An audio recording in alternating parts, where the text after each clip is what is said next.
4 seconds for me. It started at 4 seconds. It started at 2 for me. So this is really weird. Now we've got some sort of engineering, conundrum. We got to figure it out.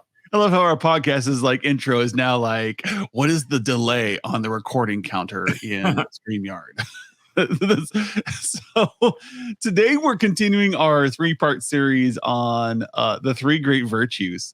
Last week we talked about the virtue of laziness, which is the quality that makes you go through let me read this off. The quality that makes you go to great effort to reduce overall energy expenditure. It makes you write labor-saving programs that other people will find useful and document what you wrote so you don't have to answer so many questions about it. Today's hubris, the quality that makes you write and maintain programs that other people won't want to say bad things about.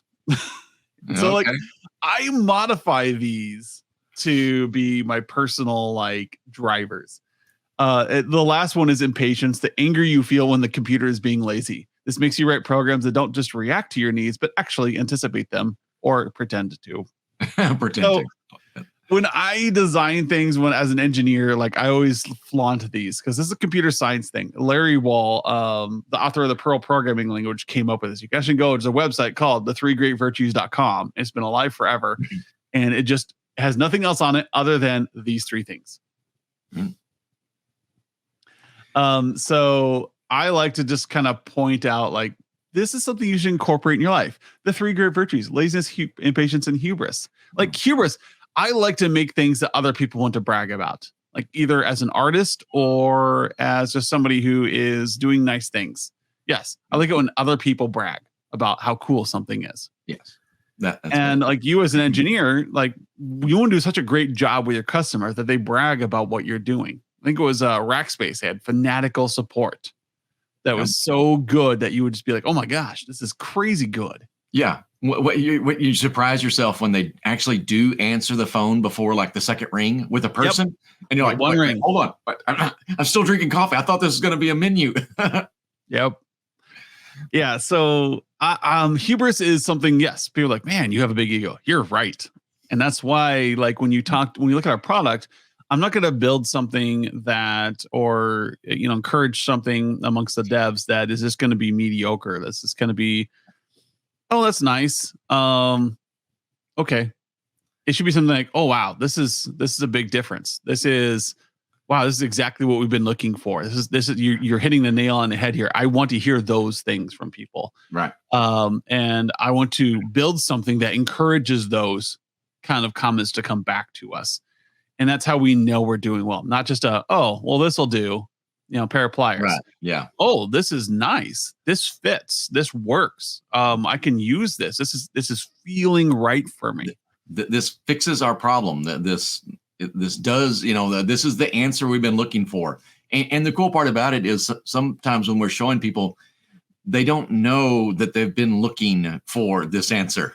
Yes. But when they find it, they're like, oh, I get it now. It just fits in the slot. And like, yes, this is what I need. I've lost track of the number of times I've heard from it's become a commercial for Humanize right now, but the number of times I've heard from people like, where was this a year ago? Or we've been looking for this forever. Where has it been? And it's like, well, we're just not great at advertising. And I love hearing that. It didn't exist. The hubris part is what gets me. I think in the book it actually says the kind of attitude that Zeus strikes you down for. This pride in what you're doing. And I think in this world today, like, so we're told don't have pride in this thing because, that makes other people feel bad or it's oppressive or whatever. Like, no, you should have pride in your creation. Yeah. You should think, I did that job so well that I want to show it off. I want to put it behind a glass case and have no one touch it. Maybe that's why engineers get so touchy when people mess things up that they built. Like, Look how beautiful that is. Yeah, or they want to move something around. They want you to give edit rights to someone else. Like, no, that's mine. Beautiful the way it is. You don't get to go over my painting. Yeah. Well, for me, it's like when you clean the house. They're like, okay, now we just nobody use the house because it looks nice. Don't touch it. Don't walk on the carpet. So, that's what I want to get at with hubris. It's like, what are you doing in your life or in your business that you feel this way about? When you go on a site, like I have this thing where I call walking on water, right?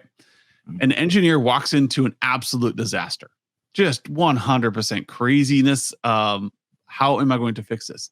And they fix it, and Uh-huh. they do it in a reasonable time, and they come with an elegant solution that no one understands.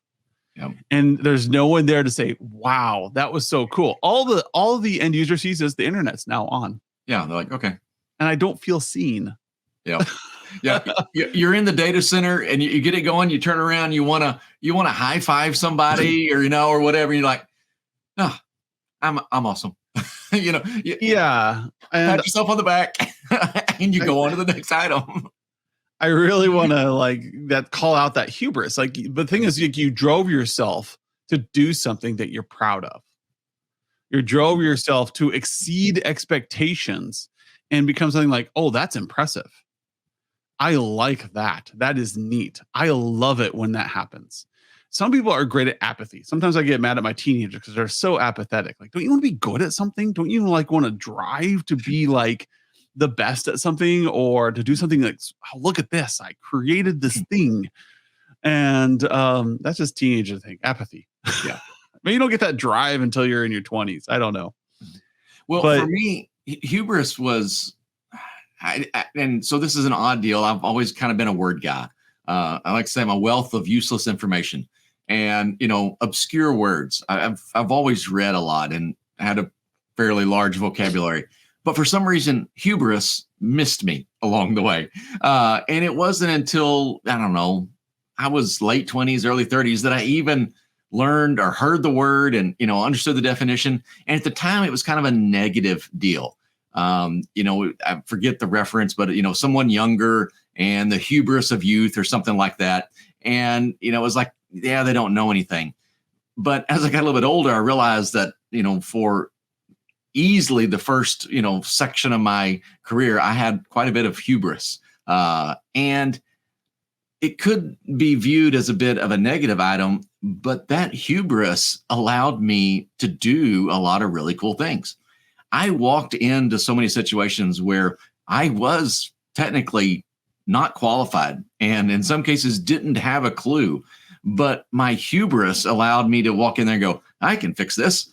And at the end of the day, I did, So as a manager, I would see that in some of my employees, and rather than, coming down on it hard, I would actually encourage it a little bit. I would egg them on or put them in situations where they had to depend on their hubris, knowing that there's a real value in this. There's a real spark and inspiration and motivation that comes from this. And if you kind of manage it properly, a team that has a lot of hubris can get a lot done. yeah, and I think there's a good synergy there where I use that word. But synergy. More words. Do not use that in my sentences. But the goal of doing something where people go, wow. Mm-hmm. And what drives you to that? Like, I don't know if it's just a personality trait I have. I'm guessing hubris is just part of me. Like, I've been told, Adam, you're kind of irreverent. Really? Flippant is the most used term to describe my personality, because I don't take things seriously. Like, I'm like, oh, I should be stoic right now. I should be blah blah blah. And it's like, no, I'm here to push the envelope. Like, I'm here to get us to that next level. I don't like the status quo. I like to change and push people harder. And so with engineers and people on my staff, I try to push them a little bit. It's like, hey, like, take it to the next step. Mm-hmm. And so when you're running your MSP or you're in your personal workspace, are you inspiring others to take pride in what they're doing? Mm-hmm. And I don't see this in self-help at all. Like, when I see people like take pride in your work, something we talked about a lot in the 90s, maybe early 2000s, but I haven't heard that phrase, take pride in your work, in at least a decade. Or any kind of person, like, you should be humble. You should be like, you should be working quietly in the background. Like, no, don't be a drone. Right. Pop your head out and say, I am good at this and I'm going to do it the best. And you can count on that. Yeah. It's somewhere along. I mean, I think my hubris matured in that sometimes I learned to test, my skills, or at least form a reasonable plan before I told anybody, right? Because I did figure out along the way, oh yeah, this is an impossible task. I'm not going to be able to do this because of something I learned digging into it, thinking I can fix this. Yep. And that was very valuable because I learned a lot in walking through these things. So, but at the end, once I got pretty comfortable with, yes, I know enough now to know that I absolutely can fix this, then you need to drive with a little bit of that pride of, no, I can make this work. I need this part. I need this time slot. I need this downtime. Approve my change management order, and I can show you that this will work. So there becomes a balance, and I think I've never said that I was a great manager, but I did see that this was a really important element in managing technical staff is find that hubris, encourage it, don't let it run wild, but there's recklessness. Don't snuff it out. There's recklessness, but then there's also the excessive pride. There's also the ability of excessive pride to get you to attack impossible tasks, as you said. Mm-hmm. And in the 90s, we didn't have a lot of technical resources. I was just talking to somebody online a little while ago, people are like, well, back in the 90s, people made mistakes and blah, blah, blah, and they made these big messes and no one documented anything. And it's like, that's because back then documentation was a pain. It was. We had Crowd Word Perfect 7 for crying out loud. And then we couldn't share the document in the next place. Like we'd have to hand type it on the BBS or on the internet forum and hope that the internet didn't go down. So I ain't got time for that. I'm too busy fixing things. But there's this pride of attacking an issue where you know nothing about what's going on here. Yep. Sure, it's great today because you can Google the answer. But back then you had to have this ego that said, I got this. Mm-hmm. And then you figure it out. Yep. And this is expensive equipment. Like today, you guys don't understand. Back then, this is like a $2,500 computer, which is a lot of money. And the parts aren't just everywhere. Yeah. So if you mess something up, it's a bit of time. Especially I lived in rural Nebraska. So we were even farther away from good parts if you need to replace something. Mm-hmm. And so this excessive pride of the ability for you to look at a problem and say, I got this. I can do this and I can knock it out of the park. Even knowing that you have absolutely no grounding in this product. You could not tell what is going on in here. And so you crack it open and you start the work. And you start building. And that's how we became IT guys and girls in the 90s, is that we just had that so much pride in who we were and our ability to figure things out that we just attacked a problem. Mm-hmm. Other people said, "Ooh, I can't get into a computer. That's too much. I'll break something." Yeah. They had no hubris. They had no pride in themselves and belief in themselves that they could figure it out. So they immediately hand the problem off to somebody else. Yep. And that becomes the engineer. And the engineer says, I could figure this out. And as you progress in your career, you would think that you get more humble. You don't, because now you've got a bunch of things under your belt that says, yeah, I've done this before. Uh-huh. I've done worse. Yep. You just manage it better. You know what? I should start a business around this. Even though you know nothing about business, you're going to start that business and start working tickets, and you're going to find out the hard way all these things you did not know, because your pride blinded you to the fact that you knew nothing about cost center accounting. You knew nothing about P&L statements or, how to establish a business or the legalities of it. But you figured it out.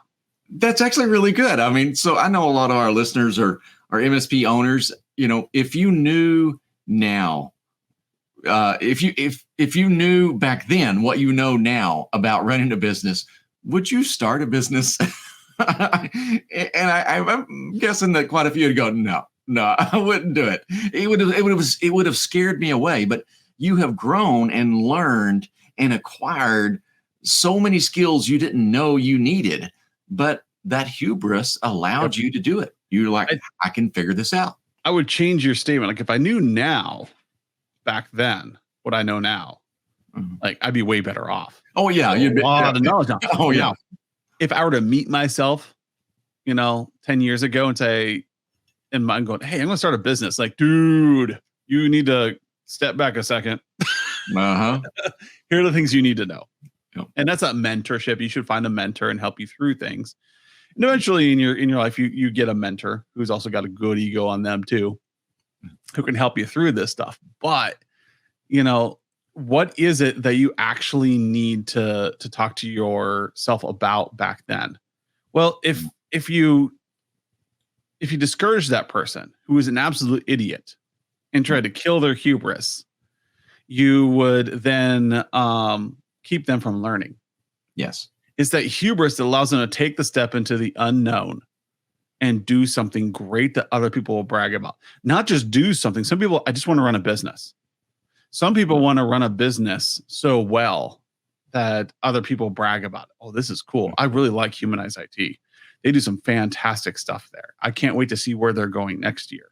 That's what you want to hear people say. That hubris drives us. Like, what is the next great thing that's going to help my people in my vertical? And, that is hubris. And I've got that. Yes, I've got an ego, but you have to have a little bit of egomania to run a company, to be an engineer. Yeah. Now, today you can be an engineer and be just a process follower. I've got the book, I've got the documentation. I can just follow the process. I can go home and come back in the next day. No. Back in the 90s and the early 2000s, you couldn't do that, people. No. Even right now, if you want to run a business, yes, you can look up and read a lot of business theory books and you can paralyze yourself with information. Or you can just start the work, get a mentor, and have them guide you, because every business is unique. And you need to treat your clients that way. So when you're walking into that school, you may do a lot of schools, but they're not all the same. Now, schools are a little bit unique in the fact that they do follow a standard curriculum that they're imposed upon them by the state. But they also have different feels and different values within their school, things that they feel are important. Like, do you know what those are? Don't assume you do, because that's that excessive pride getting in the way of doing your job really well. But say, you know what? I don't know much about this school. I'm going to serve them the best that anybody can. And walk in there with that attitude, and then be curious and feed your ego even more. Like, as you discover more, like, oh, you're not using an electronic timesheet system for check in, check out of students. Hey, I got this one we can use. Yep. You came in there with nothing and walked out of there with a project because you had the pride to walk in there and understand their problems. If you said, I don't do schools, I don't understand them, I don't know what's going on, then you'll never be good at schools. Yeah. Well, and it will allow you to do the things that you just didn't know, and people don't even think of sometimes. So the one that I personally, that I really still hold on to fondly, is when I was doing some wireless stuff down in Louisiana, and we had this, near shore, sort of offshore sort of platforms. And so we've ripped out this insanely expensive, incredibly low performing microwave stuff that has just finally aged out. And there's not a lot of drive, not a lot of money, or energy around really replacing this. And the business is, I don't know, they're kind of not sure what they want to do with a lot of things. And I come in with this great idea. I'm going to deploy this new 802.11 wireless, network out here. And I've been playing around with this for a while. I'm like, I can do this. I just need bigger antennas. I just need to go taller. I just need to buy boosters, all these things that I've put in my mind. And so I go and I do it. I don't ask anybody. I don't, Cisco didn't have a lot of resources available to me that I could tap into. And so I do it all. And I'm rocking along, and it's 6-8 months later, and we get, an iOS upgrade, and now my wireless network's down. And so I'm on the phone with Cisco, and I'm like, hey, I need some help. The new version, I see new commands in here. I'm not sure what they do. Help me figure this out, because it's not working anymore. And the engineer gets all my stuff together, gets the deal that goes, oh, that won't work. That's not possible. And I paused for a minute. I said, well, it's been working for the last 6 months. Yeah. What did you do that broke it? And they had to come back and go, oh, really? You made this work? And I said, yes, you can actually shoot 10 miles on Cisco AeroNet 1200 series radios. And we came back and we figured it out. And that was a great moment. But the big takeaway was me just jumping out there and doing that. We actually created an infrastructure that allowed that area of the business to grow in ways that they didn't think they were going to grow. They implemented tools that they didn't have on the calendar to do. And so the business really had this fantastic resource that they didn't even know they needed. Yep. And that's where hubris can lead you many times. And you should allow yourself to create things or help your customer become that. Mm-hmm. Because what Skip did there was he allowed the company to do something they didn't think they could do before and grow in ways they didn't know. And when you do that, you give them pride. Then other people look at that company and they brag about what they can do. Like, oh my gosh, this company does this and this and this and this. That's incredible. You got to go check them out. And that helps your company, your clients have that hubris. And it's because of your contribution, which makes you feel good. So this is like this hubris spiral where you're feeding off of each other and everything is getting better because you took a leap of faith and you solved something and you became something better. I didn't know all this stuff about E-Rate when I started my company. Now I do. And I also know how to put some of the pieces together so that my schools can take advantage of things that help them save money and apply it to other areas in the school. And this is big spiral, like, wow, they're doing great now. Mm-hmm. And you have other companies that you can help and put them in a spot that they did not know existed, that they didn't know they could do because they didn't know the technology or didn't have the problem solving skills where they took that leap. Like, oh, why don't we just, well, it's not built for that. We can make this happen. Yep. Like, yeah, it's just not, it hasn't happened before, but I can make this happen now. Mm-hmm. And that is the hubris that you need to be bringing to the table for your clients. You need to help them become excessively prideful in what they do so that other people brag about their business and they won't do more. They're like, you're their secret sauce. Mm-hmm. And you take pride in that. Like, I am their secret sauce. Yep. That's it. But there's also blindness. Just watch out for that. That blindness where you don't become curious. And you don't learn about your client. You don't need to assume that you know everything about your client. You should walk in there with pride and confidence that you can solve their issues. But then add a curiosity drop to that where you say, tell me about yourself so that I can solve all your problems. Yep. Help me understand the parameters here. Yep. I like hubris. Next week we talk about my other best one, impatience. And that's where we talk through the idea that we will write a script for 8 hours that solves a 5-minute problem. Yep. And so tune in next week for impatience. This is great talking about hubris this week and laziness last week. So wait one more week for the impatient one. Wait one more week for impatience. I did switch them around just for that. There we go. All right. We'll see y'all later. See ya.